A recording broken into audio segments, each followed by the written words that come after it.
और विशेष स्नेह लगातार दयानंद जी को प्राप्त होता है। एमएलसी बने, मंत्री बने, उन्होंने पार्टी के दायित्व को, पार्टी की नीतियों को प्रदेश के साथ साथ देश में भी नेताजी और पार्टी का प्रचार प्रसार लगातार वो करते रहे और आज भी करते आ रहे हैं। जब समाजवादी पार्टी की स्थापना हुई तो उसका केवल एक ही उद्देश्य था कि जो समाज राजनीति से, मुख्य धारा से या सामाजिक ताने बाने में पीछे छूट गए या दूर हो गए, उन लोगों को मुख्य धारा में लाने का काम आदरणीय नेताजी ने किया और यही उनका सपना था। तमाम सारे ऐसी जातियां जिनका राजनीति में कोई प्रतिनिधित्व नहीं था, उनका कोई प्रतिनिधि नहीं था, ऐसी जातियों के लोगों को नेताजी ने राजनीति की मुख्य धारा में लेकर आए और समाज को पहचान दिलाने का भी काम किया। आज भाजपा चुनिंदा जातियों के नेताओं को पद तो दे रही है, लेकिन वो नेता अपनी जाति की किसी व्यक्ति का किसी भी समस्या में, किसी परेशानी में लोग मदद नहीं कर सकते। क्योंकि भाजपा के लोग दिखावा तो बहुत करते हैं, लेकिन जब बात आती है पिछड़े दलित समुदाय के मदद की, उनके भले की, तो कहीं भारतीय जनता पार्टी दिखाई नहीं देती। अभी आपने देखा होगा 2 दिन पहले भाजपा के एक पिछड़े समाज के एक विधायक को उन्हीं की पार्टी अगले जाति के नेता ने थप्पड़ मारा, सबके सामने बेइज्जत किया, अपमानित किया, और एक विधायक होते हुए वो अपनी बात तो नहीं रख सकते। आज तक उनको न्याय नहीं मिला, 3 दिन 4 दिन अभी तक हो चुके। ये सच्चाई है भारतीय जनता पार्टी की। वो भले ही कितनी बात करें आपके, हमारे भले की, लेकिन उनकी जो नीति है और उनका जो सच है वो यही है कि कुछ लोगों, चुनिंदा लोगों को सत्ता में स्थापित करना चाहते हैं, उनके हाथ में सत्ता को रहने देना चाहते हैं। समाजवादी आंदोलन, समाजवादी पार्टी की स्थापना, नेताजी का संघर्ष और आज माननीय राष्ट्रीय अध्यक्ष अखिलेश यादव जी का जो सपना है वही उन सभी समाजों को मुख्य धारा में लेके आए, उनको मजबूत बनाने का काम था। भाजपा को जो जलन है समाजवादी पार्टी से उसी कारण है कि जो लोग पहले कुर्सियों पर नहीं बैठ पाते थे, अपना नेता या अधिकारी होने का सपना नहीं देख सकते थे,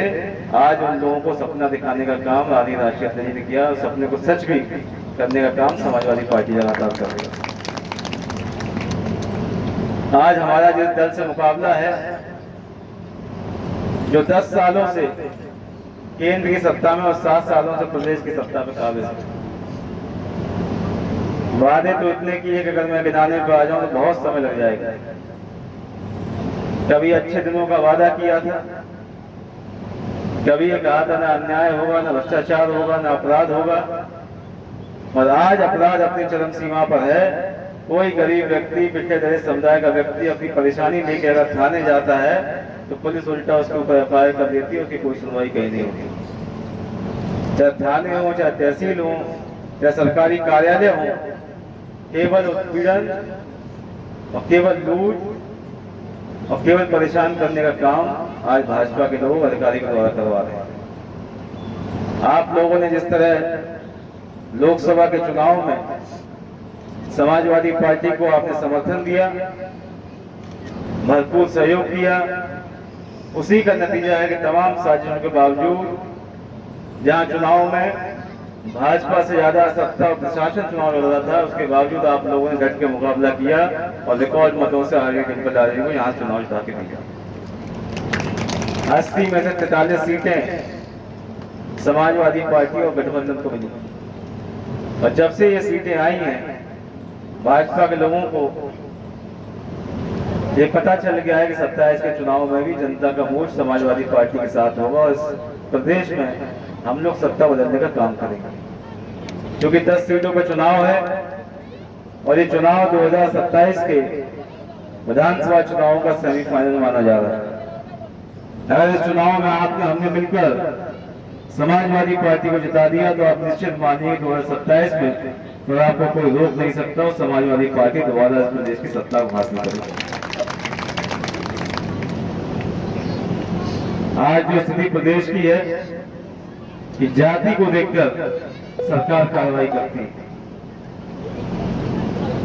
अगर किसी कमजोर समाज के व्यक्ति ने अगर कहीं कोई छोटा मोटा अपराध किया तो तुरंत उसके घर पे बुलडोजर पहुंच जाता है, उसके ऊपर कार्रवाई की जाती है। वहीं भाजपा के संरक्षण में ऐसे लोग जिनके 50, 60, 80, 100 मुकदमे हैं और पुलिस कहती है कि हम लोग ढूंढ नहीं पा रहे, ढूंढने का प्रयास कर रहे हैं, और वही नेता भाजपा के मंचों पर फोटो खिंचाते नजर आते हैं और पुलिस कहती है कि हम उनको ढूंढ नहीं पा रहे, कहीं छुपे हुए। तो ये दोगली नीति जो है यही भाजपा की सच्चाई है। और मुझे खुशी इस बात की है कि ज्यादातर लोगों की समझ में उनका ये जो दोगला जो चरित्र है वो आज लोग समझ चुके हैं, और जो नहीं समझ पाए उनको जगाने का काम आप लोग करें, हम लोग करें। इसी के लिए आज ये सभा आयोजित की गई है। क्योंकि चुनाव है, 2-3 दिन में घोषणा होने वाली है और पूरे प्रदेश की नजर इस कदम विधानसभा पर है, क्योंकि राष्ट्रीय अध्यक्ष जी खुद यहाँ से विधायक अभी 2.5 साल रहे थे। समाजवादी पार्टी का हमेशा से मजबूत एक गढ़ रहा और सभी जातियों ने, सभी समाजों ने नेताजी के नाम पर, साइकिल के निशान पर हमेशा वो वोट देते रहे। आज भाजपा कहती है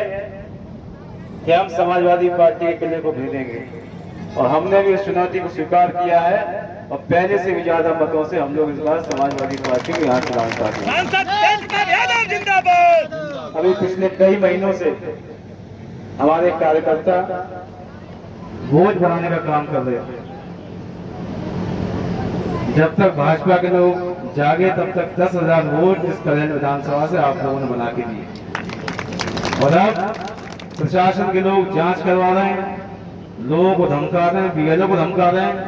कि वोट नहीं बनने चाहिए, क्योंकि वो जानते हैं कि वोट की ताकत से, वोट के चुनाव में कभी भारतीय जनता पार्टी यहाँ चुनाव जीत नहीं सकती। तमाम हथकंडे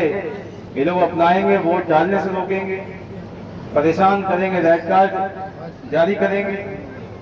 लेकिन हर चुनाव की भांति इस बार भी आपको इनका डट के मुकाबला करना है। आपने देखा पिछले कुछ समय से भाजपा के मंत्रियों की लाइन लगी हुई है, कभी मुख्यमंत्री आ रहे हैं, कभी उप मुख्यमंत्री आ रहे हैं, कभी मंत्री आ रहे हैं। और आज से पहले इन 7 सालों में कभी किसी भाजपा के नेता ने करेल नहीं आई। आज जब चुनाव है तो लुभावनी बातें कर रहे हैं कि हम ये देंगे, वो देंगे, सड़कें बनाएंगे, फलाना करेंगे। लेकिन सही बात यह है कि जितना दुर्व्यवहार और सौतेला व्यवहार मैनपुरी और करेल के साथ किया गया उतना किसी और क्षेत्र के साथ नहीं किया गया। इसलिए आज हम सभी लोग यहाँ एकत्रित हैं, समाज के सभी वरिष्ठ लोग आए हुए हैं, और मैं उनसे यही अनुरोध कर रहा हूँ, यही अपील करूंगा कि इस चुनाव में समाजवादी पार्टी को अपना पूरा समर्थन, पूरा सहयोग दें। माताओं बहनों से मेरा अनुरोध है कि चुनाव वाले दिन सभी लोग लाइन में लग के पहले वोट डालें, उसके बाद कोई दूसरा काम करें, और पुनः समाजवादी